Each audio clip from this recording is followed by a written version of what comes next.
Today we talk about Kumonryu Koi. This is very rare koi fish. Don't forget this is if you have him in your pound you are a lucky guy. One of the most interesting varieties from a developmental standpoint is the black and white, scaleless Kumonryu. It comes from a long line of koi beginning with a dark-colored magoi variant called the Tetsu magoi. From crosses with this koi many years ago an all-black koi was developed called the Karasu. Some of these koi had white fin tips, which were singled out and further crossbred to create koi with more and more white. Eventually a black koi with a white head and white fins was developed called the Yatsushiro.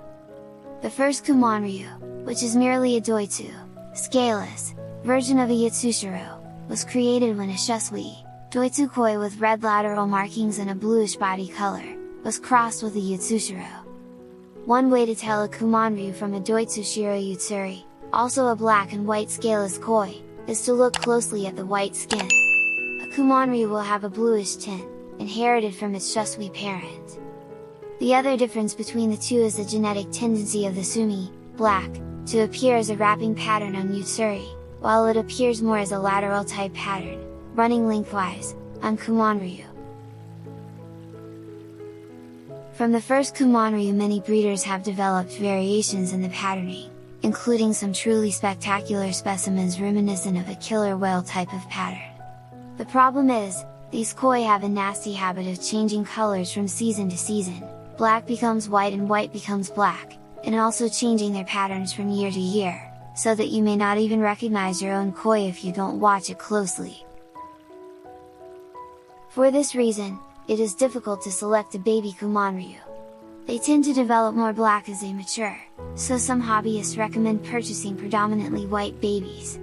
If you really want to increase your chances of getting a good specimen, and your budget and pond can handle it, perhaps purchasing 2 or 3 of them would make sense. These koi are a lot of fun to own and provide endless fascination as they change their patterns from season to season and from year to year. When selecting a Kumonryu for your pond, concentrate on finding a koi with good body conformation and pay attention to deformities of the tail and pectoral fins which often occur in this variety.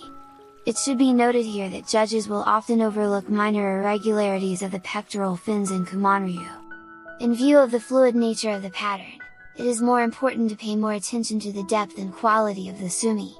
Ask your dealer what bloodline he usually has in stock or can recommend, as bloodline is ultimately the single most determining factor in any koi development. Legend has it that the Kumonryu name was derived from a dragon transforming into a cloud racing through the sky. Kumonryu means 9-crested dragon. Variations of Kumonryu are the Beni Kumonryu, red and black, and the Kikokuryu, metallic Kumonryu. The Beni Kumonryu is a cross of Kumonryu and Kohaku. One train of thought is that breeding a Shusui and Matsukawa Baki will give you a beautiful Kumonryu. I hope you learned something new about this type of koi. Thanks for watching this video!